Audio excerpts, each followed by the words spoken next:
ओम शांति। आज का पदम है, क्या ये नाटक सुख दुख का है? यदि हां तो कैसे, यदि नहीं तो कैसे? ये दुनिया, वर्ल्ड ड्रामा एक सुख दुख का नाटक है। यदि हां है तो बताओ कैसे, और यदि नहीं है तो कैसे? हम विषय को जरा एक्सप्लोर करेंगे।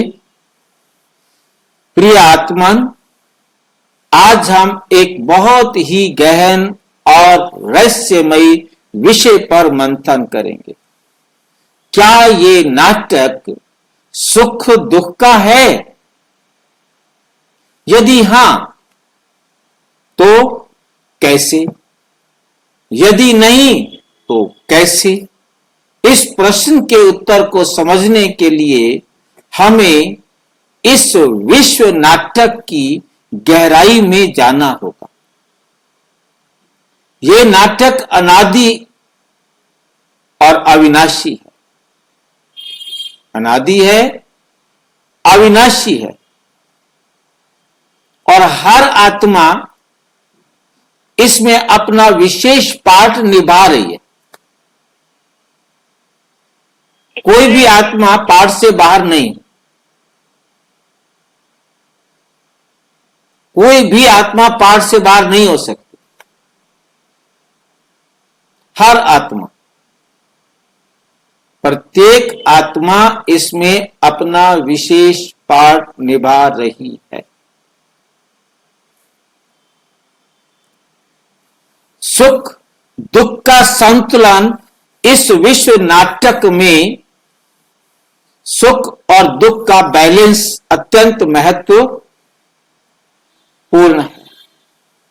सुख और दुख एक सिक्के के दो पहलू हैं जो सदा साथ चलते हैं। बिना दुख के सुख का अनुभव नहीं किया जा सकता, और बिना सुख के दुख की अनुभूति भी संभव नहीं।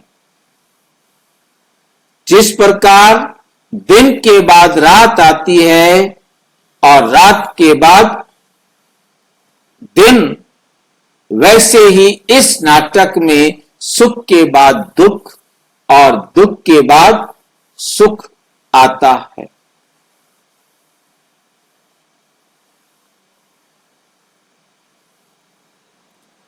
इसमें किसी प्रकार का कोई डाउट है?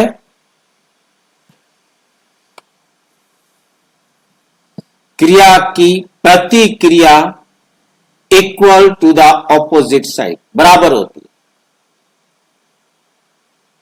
क्रिया की प्रतिक्रिया हमेशा क्या होती है? तो फिर न्यायपूर्ण नहीं है ना?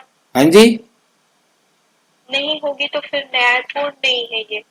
ठीक है ना, ये हम इस बात को हम समझ सकते हैं ना। जी जी बिल्कुल। जी, जो प्रारब्ध होता है वो प्रारब्ध जो होता है, समझो तो वो भी ड्रामा में पकड़ा जाएगा क्या? बिल्कुल। प्रारब्ध किसका है? पुरुषार्थ का प्रारब्ध है। जितना आपने किया उतना प्रारब्ध मिलनी है, फालतू थोड़ा मिलना है। वो प्रारब्ध को तो बख्शिश के तौर पे देखा जाएंगे ना। किस बात की बख्शीश? हमारे बाप के पास बख्शीश है ही नहीं। प्रारब्ध हमारे बाप के पास इस ड्रामा में नो बख्शीश, कोई बख्शिश नहीं मिलती है। हाँ, हमने नहीं। जो किया वो पाना है। आपने 1 ग्राम सुख दिया है, आपको 1 ग्राम मिलेगा। 1 घंटा सुख दिया, 1 घंटा मिलेगा। 1 घंटा 1 सेकंड नहीं, 59 सेकंड भी नहीं। हाँ जी, दुनिया के तराजू खराब हो सकते हैं। हाँ, दुनिया के तराजू खराब हो सकते हैं, शिव बाबा का तराजू खराब नहीं हो सकता। सुनारे का तराजू खराब हो जाएगा, सोना तोलता है जिसमें, हमारा तराजू खराब नहीं हो सकता।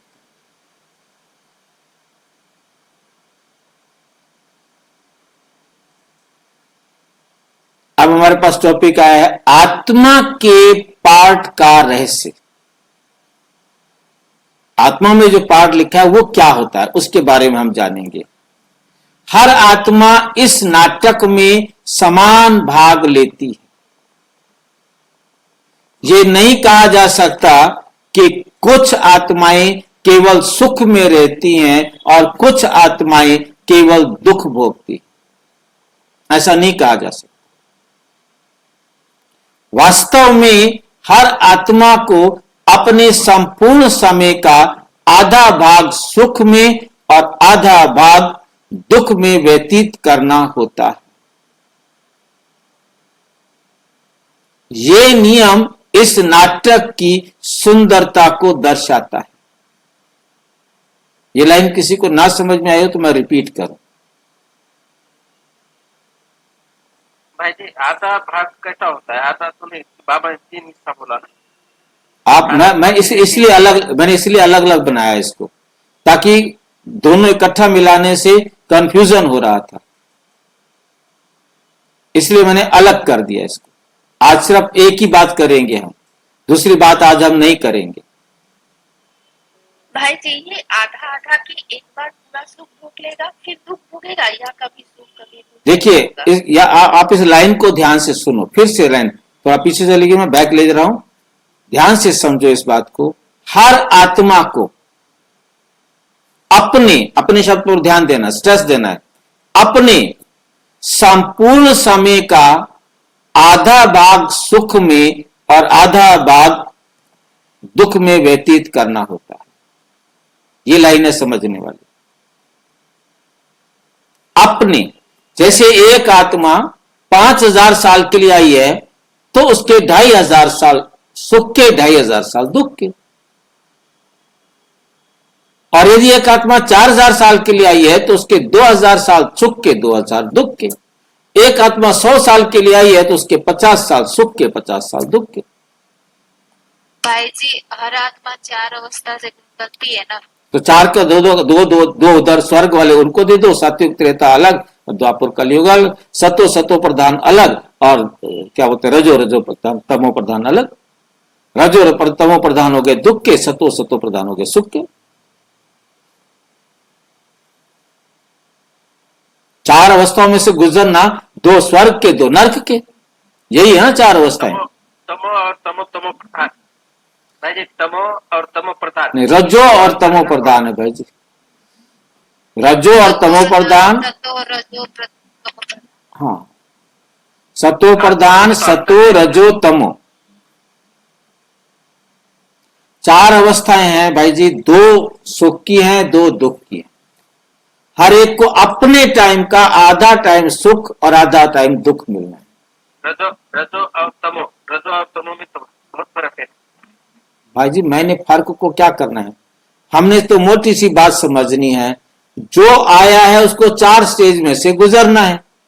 जब उसे 4 स्टेज में से गुजरना है तो गोल्डन, सिल्वर, कॉपर, आयरन, उसके अपने टाइम के चारों छोटे छोटे होंगे ना। 100 साल के लिए आया तो 25 उसका गोल्डन है, 25 उसका सिल्वर है, 25 उसका क्या बोलते हैं कॉपर है, और 25 उसका आयरन है। तो जैसे जितनी समय के लिए आया है उस समय को उसने चारों कालों में, चारों अवस्थाओं में से गुजरना है ना। उसकी सतो प्रधान अवस्था अपनी, सतो अवस्था अपनी, रजो अपनी, तमो अपनी।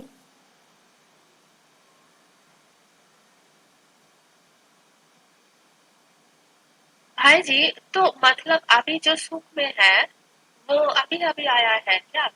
हाँ, और जिसको वो सुख समझ रहा है, वो आपको लग रहा है सुख है, वास्तव में वो क्या है? वो तो सुख तो नहीं है ज्ञान का हिसाब से, लेकिन बस वो समझते हैं वो समझ, देखो उनको जो कुछ भी मिल रहा है वो उनके अपने कर्मों का फल है। भला हमें बहुत क्लियर समझना है कि हर एक आत्मा को 4 अवस्थाओं में से गुजरना है, और हर एक आत्मा की चारों अवस्थाएं उसके आने से ही शुरू होती हैं और उनकी अपनी है। और बहुत सिंपल सी बात आपने समझनी है, जो आत्मा आई है वो अपने से, जो 10 पर आई है वो 10 से 0 तक आनी है, 100 पे आई है तो 100 से 0 पर आनी है। अब 100 से 0 पर आने के लिए उसको 5000 साल लगेंगे और 10 से उसे 0 पर आने के लिए 500 साल लगेंगे। भाई जी, हाँ जी, जैसे लौकिक में बहुत लोगों को देखा मैंने कि उनके पास बहुत कम होगा रेयर खाने पीने के लिए, रहने के लिए, लेकिन वो खुश बहुत हैं।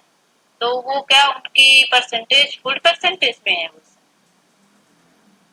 देखो बहन जी, बात यहां आती है कि हम इंडिविजुअल क्वेश्चंस को लेंगे, इंडिविजुअल क्वेश्चंस को लेंगे, हमारा यहां इंडिविजुअल नहीं ले सकते। लेकिन अब हमारे क्वेश्चन यहां से शुरू होता है कि हमें पता हो कि वो आत्मा कब आई है और कब उसको जाना है। जाना सबका निश्चित है, परंतु आना सबका अलग अलग है। अब हम उनको आज क्या पोजीशन है, अब हम क्या कह सकते हैं? मैं उसको कह दूं कि आज वो मेरे सामने उसकी पूरी कंडीशन हो। अब जैसे मान लो कि कोई भी आत्मा आज आ रही है, पहली बार आ रही है, जैसे हम खुश हैं वैसे वो भी अब खुश होगी। अब उसकी हमारी खुशी बेशक ये तमो प्रधान है, परंतु उनकी खुशी सतो प्रधान है। इस समय हमारे जैसी खुशी उनके पास है तो उनकी वो सतो प्रधान खुशी है। अब जैसे उन्होंने गिरना ही है आगे जाकर के। अब जो आत्मा सतयुग में आई, जो आत्मा त्रेता में आई, जो आत्मा द्वापर में आई, जो आत्मा कलयुग में आई, आत्मा चाहे कभी भी आई, हम इसलिए एक सेंटेंस फिट किया गया कि अपने, इस बात पर आपने ध्यान देना है ना, अपने संपूर्ण समय का आधा भाग सुख, आधा भाग दुख, आधा भाग उसका स्वर्ग है, आधा भाग उसका नरक है। जैसे कोई आत्मा सतयुग के शुरू शुरू में आ गई है, कृष्ण की आत्मा को ले लो, उसका आधा समय स्वर्ग है, आधा समय नरक है। अब जो 4000 साल के लिए आई है उसके 2000 साल स्वर्ग है, 2000 साल नरक है।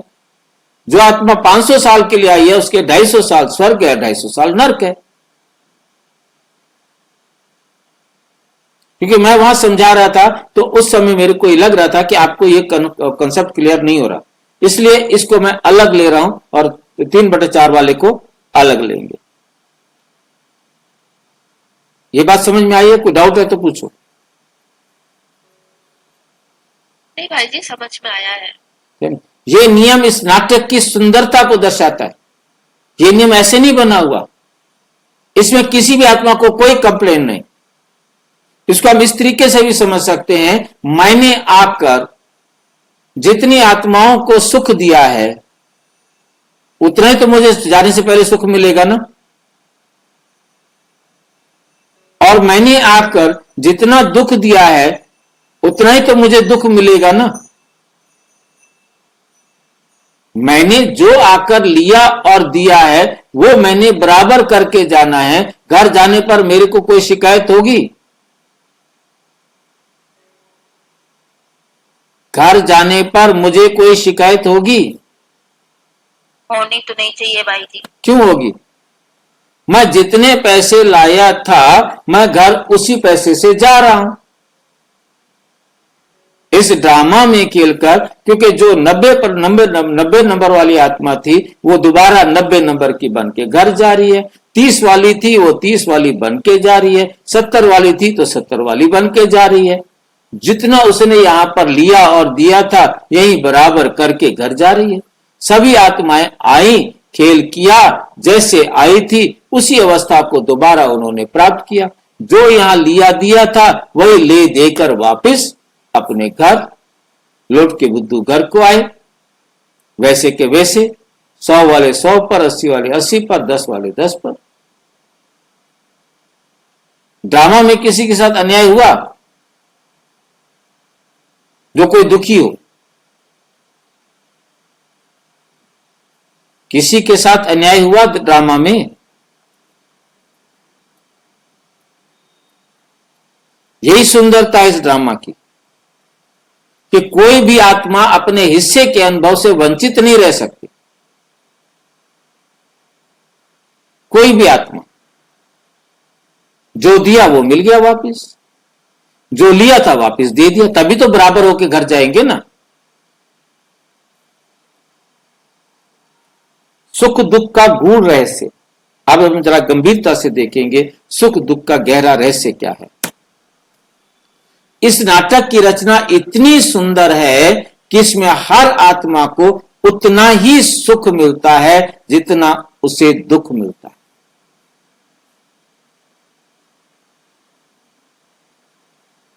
किसी को अल्पकालीन अधिक सुख मिलता है तो बाद में उसे उतना ही दुख सहना पड़ता है। इस बात को बहुत गहराई से समझना है और बेशक क्रॉस क्वेश्चन करके पूछ सकते हैं। इस प्रकार कोई यदि आरंभ में अधिक दुख सहता है तो अंत में उसे उतना ही सुख प्राप्त होता है। अब हमने पहले और बाद का क्वेश्चन ही हटा दिया, सत्व प्रधान सत्व रजो तमो का क्वेश्चन ही हटा दिया। यह बहुत गहराई की बात है समझने वाले। इस प्रकार ये एक संतुलित खेल है जो निष्पक्ष रूप से सभी आत्माओं को उनके कर्मानुसार अनुभव कराता है।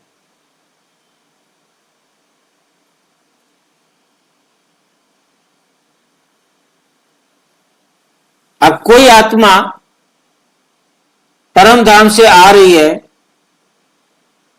आते ही उसके ऊपर उसके पेरेंट्स से या किसी से भी जुल्म हो जाता है। ये तो कोई जरूरी नहीं है कि वो आई है तो वो सुख ही लेगी। अब उसको वो किसी को दुख नहीं दे रही तो उसको किसी ने दुख दे दिया, वो दुख का हिसाब तो बराबर करेगी ना।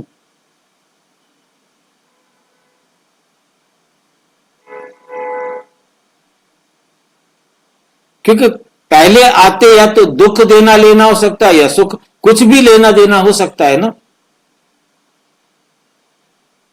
कोई भी सत्व प्रधान आत्मा दुख कैसे भोगे? आपके लिए सत्व प्रधान आत्मा है, परंतु जो आत्मा परम धाम से आ रही है उसका कार्मिक अकाउंट उसको लेके आ रहा है, उसका पार्ट उसको लेके आ रहा है।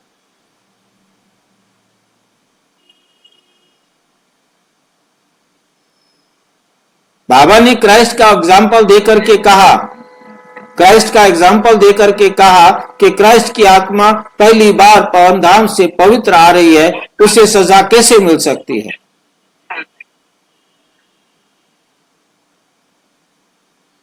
अब उसने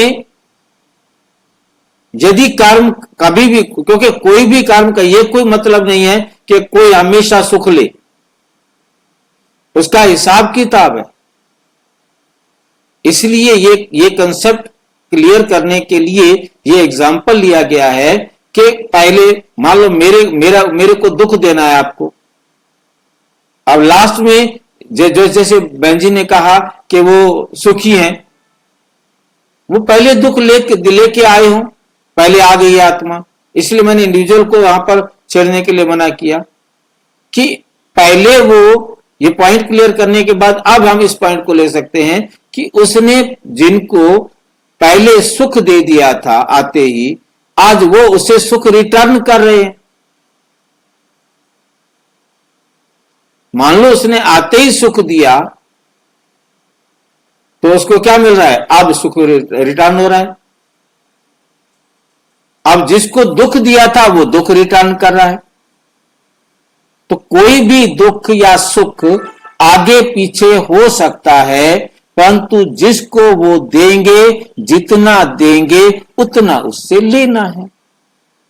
मैंने किसी को 4 सुख दिए हैं, उसी आत्मा को मैंने 2 दुख दे दिए हैं, ये कट नहीं सकते। 4 सुख भी मैंने उससे लेने हैं तो 2 दुख भी मैंने उससे लेने। अब ये उसकी मर्जी है कि पहले वो मेरे दिए हुए दुख मुझे दे या सुख मुझे दे, क्योंकि सारे एक साथ तो सुख और सारे एक साथ दुख तो नहीं दे सकते ना।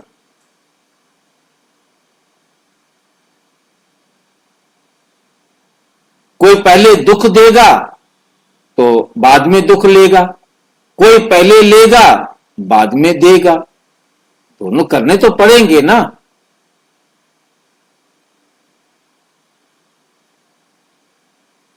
अब आप आत्माएं अंत में सुख से जाने वाली हैं, लास्ट में सुख से जाने वाली हैं, तो आपने अपना दुख लेकर दुख देने वाला काम बराबर कर लिया है। अब लास्ट में आप सुख से जाने वाली हैं, आपने बीच में लिया और बीच में दे दिया।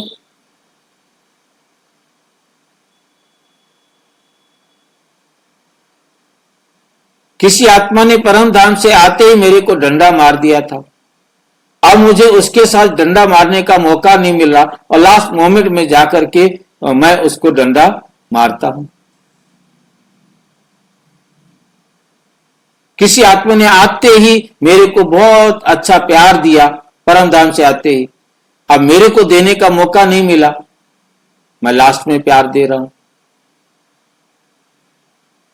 परमात्मा का बच्चा बनने के बाद दे रहा हूं।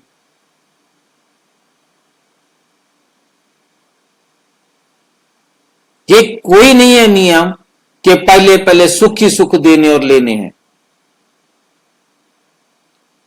इस संसार में आने के बाद हम किसी को सुख, हम सुख दे रहे हैं, वो हमें आते ही दुख दे रहा है, क्योंकि उसने लास्ट में लेना है फिर मेरे से ना।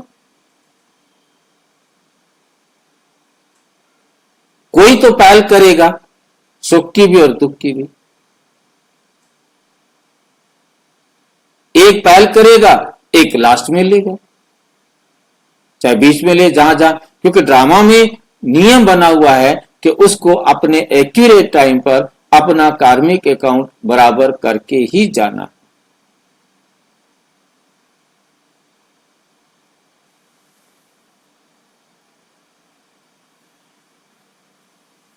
अपने कर्म अनुसार अनुभव करता है। कोई डाउट है तो पूछो। क्या ये केवल सुख दुख का नाटक है? अब ये प्रश्न ये उठता है कि क्या ये केवल सुख और दुख का नाटक है? नहीं, ये नाटक केवल सुख और दुख तक सीमित नहीं, बल्कि इसमें आत्मा की यात्रा, आत्मा का विकास, कर्मों का फल, जीवन के रहस्यों की गहराई भी समाहित है। ये नाटक केवल बाहरी परिस्थितियों तक सीमित नहीं है, बल्कि आंतरिक अनुभूतियों और आत्मिक जागरूकता का भी हिस्सा है। आत्मिक जागरूकता का भी हिस्सा है।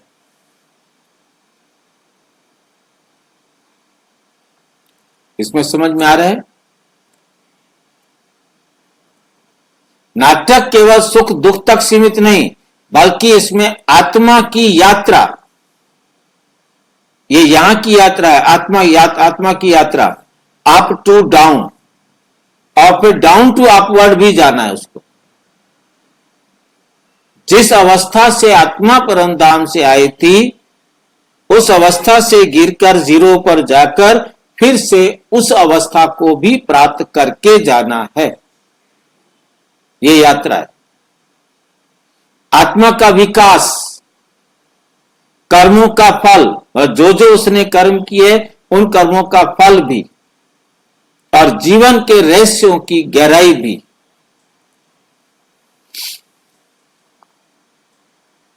समाहित है। ये नाटक केवल बाहरी परिस्थितियों तक सीमित नहीं, बल्कि आंतरिक अनुभूतियों और आत्मिक जागरूकता का भी हिस्सा है।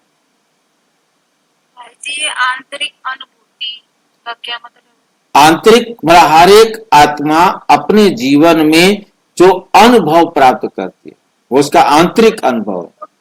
भाई जी, वो सुख और दुख तो आत्मा ही अनुभव करती है। करती है, परंतु इसके साथ खाली सुख और दुख नहीं, और भी बहुत कुछ जो आता है वो हम दो हिस्सों में बांटने की बजाय हम उसको और गहराई से समझ सकते हैं। जैसे मतलब सोने का आनंद लेना है, या खाने का आनंद लेना है, या जो कुछ भी संसारिक सुविधाएं हैं, या ईश्वरीय ज्ञान है और उस ज्ञान को अपने अंदर अनुभव करना, वो खुशी लेना, ये सब मतलब बाहरी और आंतरिक दोनों हो जाती है। आत्मिक, दूसरा शब्द है आत्मिक जागरूकता। हमें आत्मिक स्मृति मिलती है, परमात्मा ने आकर हमें आत्माओं को जगाया, ये आत्मिक जागरूकता का भी हिस्सा है। ये सारी बातें आती हैं। हाँ जी भाई जी, आत्मा का विकास। आत्मा का देखो ना, आत्मा आई है तो आत्मा पतन की तरफ गई है, आत्मा फिर वापस अपनी उस अवस्था को प्राप्त करेगी तो आत्मा का विकास होगा ना। तो वो आत्मा की यात्रा हो गई ना। सारी यात्रा, वही यात्रा का ही तो सारा हिस्सा है। यात्रा का मतलब गिरना में भी यात्रा है और चढ़ने में भी यात्रा है। पहले आई गिरती गई और फिर परमात्मा डायरेक्शन पर चढ़ती गई। हाँ जी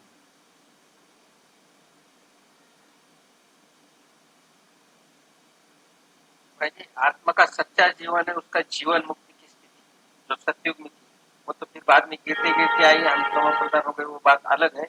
पर सच्ची आत्मा की जीने की स्थिति है तो जीवन मुक्ति स्थिति अच्छी। तो ये प्रश्न तो यहाँ प्रश्न का तो हिस्सा नहीं है ना मेरे भाई। यहाँ पर हम देख रहे हैं कर्मों की गति, है नहीं? यहाँ हम देख रहे हैं कि उसका कार्मिक अकाउंट इस संसार के अंदर, वो परम धाम की बात है। वो परम धाम में जब आएगी फिर हम उसको देखेंगे। बात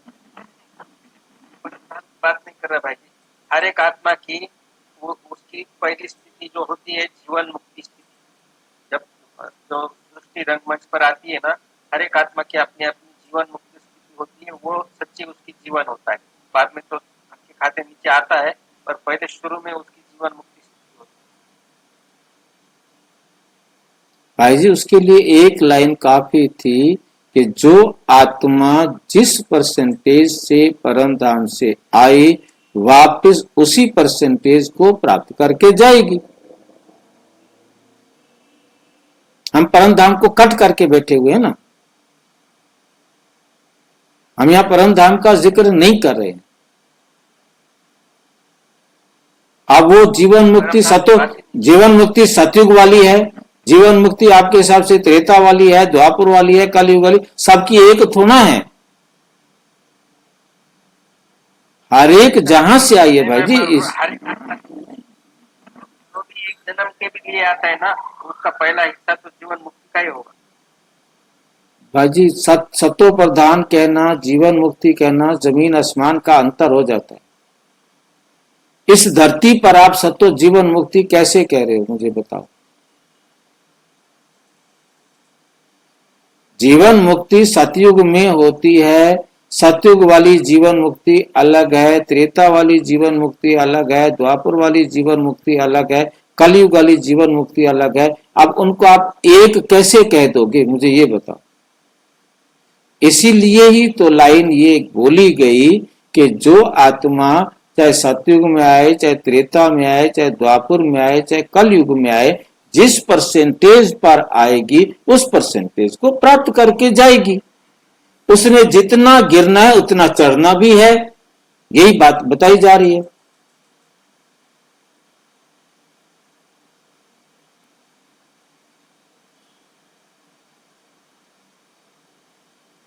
इसमें अलग तो कुछ हो नहीं सकता ना, सबकी जीवन मुक्ति एक तो नहीं हो सकती ना।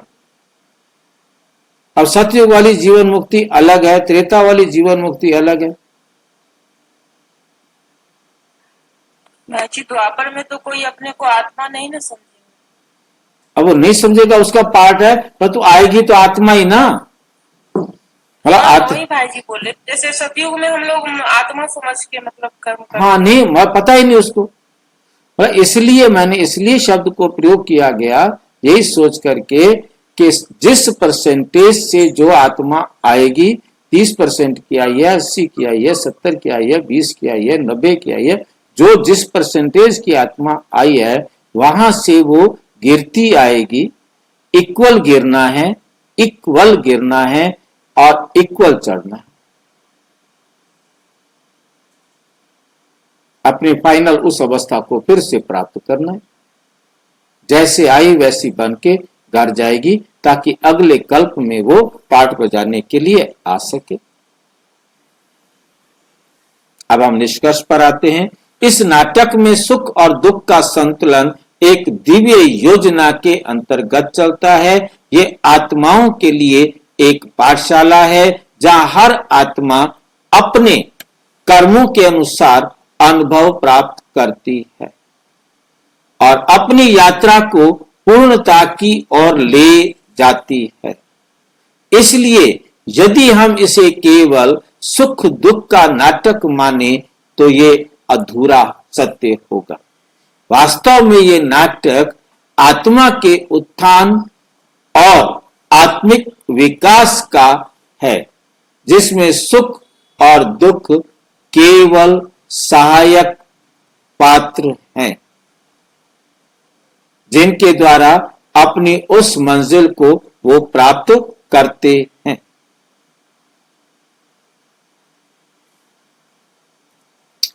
आइए इस नाटक को समझकर इसे सहजता और संतुलन से जीने का प्रयास करें।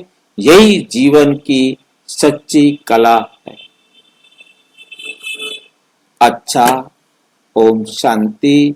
और विस्तार से जानने के लिए प्रजापिता ब्रह्मा कुमारी ईश्वरीय विश्वविद्यालय के किसी भी सेवा केंद्र पर संपर्क करें और यदि कोई प्रश्न है तो 9213106986 पर केवल टेलीग्राम करें। 9650692270 पर केवल व्हाट्सएप करें, फोन नहीं। ओम शांति।